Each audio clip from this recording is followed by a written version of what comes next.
Ola, chamame Taisa, teño 9 anos. Estudo no colexio de Ponte dos Brazos en terceiro de primaria. Este é un conto feito por nós, os alumnos e alumnas de terceiro D.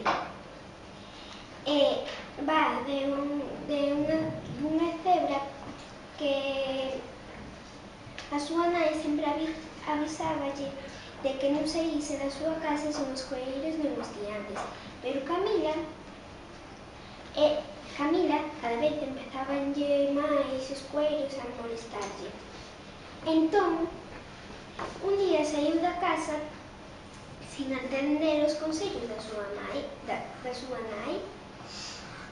E que foi o que pasou? Xa non conto máis, se queredes saber o que pasou.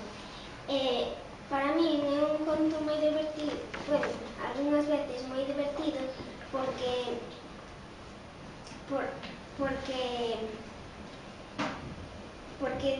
ensena que non podemos desobedecer as nosas nais,